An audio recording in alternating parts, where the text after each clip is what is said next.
रेवाड़ी के ward number 23 में पूर्व नगर पार्षद की धर्मपत्नी रीना गुप्ता के चुनावी कार्यालय के उद्घाटन पर जनता में भारी उत्साह देखने को मिला। वक्ताओं ने भी अपने ओजस्वी भाषणों से भूपेंद्र गुप्ता के कार्यों की प्रशंसा की। हम आपको बता दें, रीना गुप्ता भारतीय जनता पार्टी की टिकट पर वार्ड नंबर 23 से पार्षद का चुनाव लड़ रही हैं। रेवाड़ी के विधायक लक्ष्मण सिंह यादव ने उनके चुनावी कार्यालय का उद्घाटन किया। पंडित दलीप शास्त्री ने मंत्रोच्चारण किया। इस अवसर पर भारतीय जनता पार्टी की जिला अध्यक्ष डॉक्टर वंदना पोपली, रेवाड़ी नगर परिषद से चेयरमैन पद का चुनाव लड़ रही Vinita Pipal, the central cooperative bank के chairman Ajay Patoda, market committee के वाइस चेयरमैन नवल किशोर गुप्ता, महावर सभा के प्रधान एडवोकेट राजीव डाटा, पूर्व प्रधान एनके गुप्ता, सेक्टर की RWA के प्रधान रविंद्र यादव, डॉक्टर PC सिंगला समेत अनेक गणमान्य नागरिक उपस्थित रहे। मंच का कुशल संचालन भाजपा के पूर्व रेवाड़ी मंडल अध्यक्ष दीपक मंगला द्वारा किया गया। विधायक लक्ष्मण सिंह यादव ने कांग्रेस पर कड़े प्रहार किए व जनता से चेयरमैन पद की उम्मीदवार विनीता पीपल और वार्ड नंबर 23 से नगर पार्षद पद की उम्मीदवार रीना गुप्ता के पक्ष में वोट डालने की अपील की। पड़ी हुई थी, वो माननीय विधायक जी ने पूरा अपना भरपूर जोर लगा करके उन सभी तारों को बदलवाने का काम किया। इसलिए हाथ मजबूत होंगे तो हमारी भारतीय जनता पार्टी के हाथ मजबूत होंगे, विधायक जी के हाथ मजबूत होंगे, राव साहब के हाथ मजबूत होंगे, माननीय मोदी जी के हाथ मजबूत होंगे। तो आप कमल के फूल पर ज्यादा से ज्यादा मोहर लगाएं। रेवाड़ी का बस स्टैंड कितने सालों से अटका हुआ था, आप देख रहे हो ना। 2014 में शिलान्यास हुआ था। माननीय विधायक जी ने कहा हम शिलान्यास नहीं करेंगे, हम तुरंत काम भी चालू करवाएंगे। 65 करोड़ की लागत से बस स्टैंड का काम चालू हो। भारतीय जनता पार्टी जिंदाबाद जिंदाबाद जिंदाबाद, भारतीय जनता पार्टी जिंदाबाद जिंदाबाद जिंदाबाद। बहुत ही सम्मान के योग आदरणीय मेरे बुजुर्गों, नौजवान दोस्तों, प्यारे बच्चों, मातृशक्ति और मंच पे विराजमान हमारी नगर परिषद की भारतीय जनता पार्टी की चेयरपर्सन की उम्मीदवार बहन विनीता पीपल जी, डॉक्टर शर्मा जी, हमारी यहाँ की प्रत्याशी जो 23 वार्ड की है रीना गुप्ता जी, भूपेंद्र गुप्ता जी और एनके गुप्ता जी, और मेरे ख्याल में नाम लूँगा तो कोई छूट भी जाएगा, कोई नाराज होगा, कोई राजी होगा। हाँ, दीपक मंगला जी जो 1 घंटे से आपका पूरा जो बात विस्तार से कर रहे थे और इसमें कोई दो राय भी नहीं है, अब वो आपको सत्यता से वाकिफ करा रहे थे कि इस 1.5 साल में जब से आपने हमें आशीर्वाद दिया है तो निरंतर 24 घंटे आपकी सेवा में है। क्योंकि आपको पता है कि हम कोई लूटने नहीं आए, केवल और केवल 60 साल से 65 साल का हो जाता है तो वानप्रस्थी हो जाता है। और वानप्रस्थी का मतलब ये है, हमारे तो किताबों में लिखा है, हमारे ग्रंथों में लिखा है, वानप्रस्थी तो समाज को देने के लिए होता है।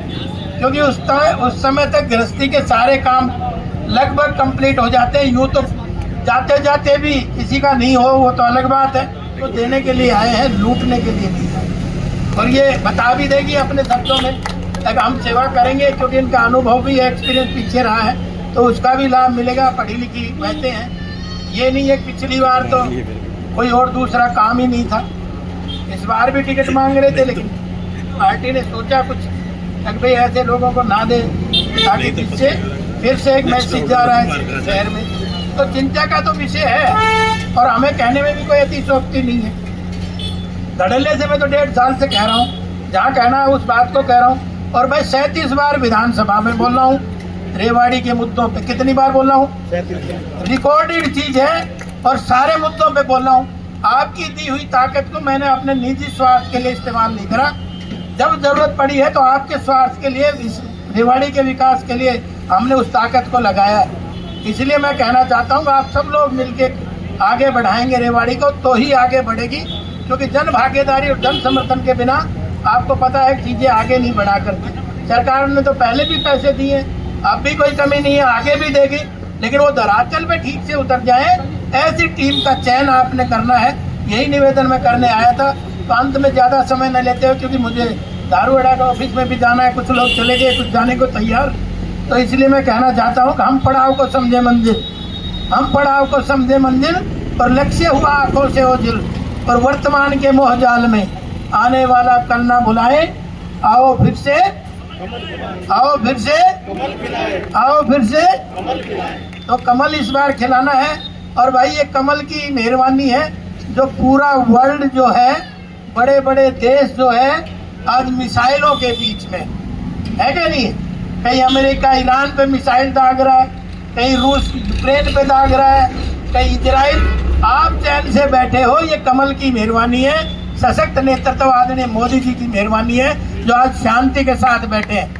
2 दिन किल्लत, बोला गैस की क्या होगी, बोला गैस कम होगी, गैस कम होगी, शोर मचाते चले गए।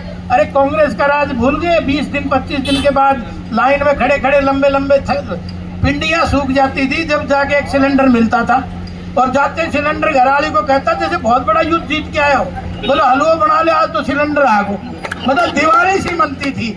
आज बेचारे इतनी हवा में भी, इतनी परिस्थितियों में भी नहीं निकली। मैं ये पूछना चाहता हूँ, अगर कांग्रेस का राज होता तो 7,500 लोग बिना पर्ची बिना खर्ची के रेवाड़ी जिले के लगते क्या? बताओ ईमानदारी से बताओ।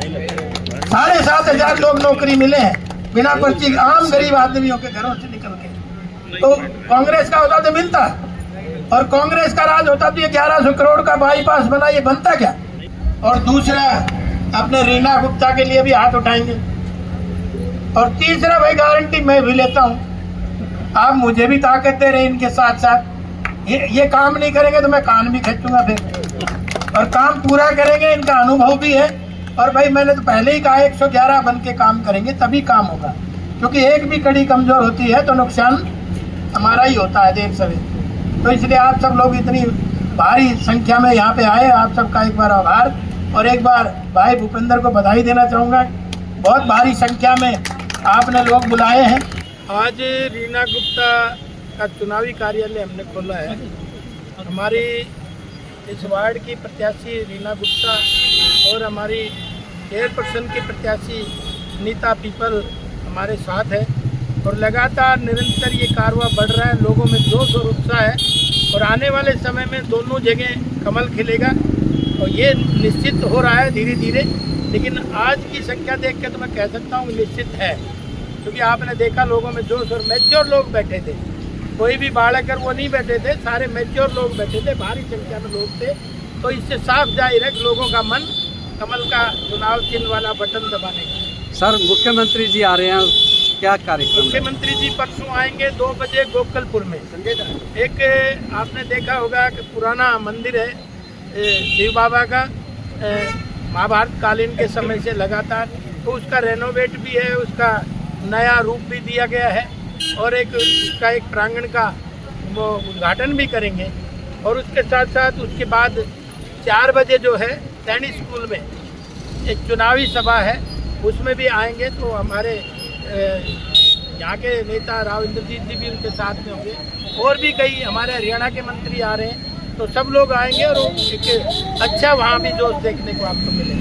यहाँ पर जो विनीता जी का मुकाबला है कांग्रेस से, किस प्रकार देख रहे हो? किससे मुकाबला है? किसी का कोई मुकाबला नहीं। मेरे में भी मुकाबला बता रहे थे, लोग चुपचाप बटन दबाने वाले हैं, कोई यहाँ शोर नहीं करता, चुपचाप जो घड़ा खुड़का करे वो घड़ा पीछे रह जाए।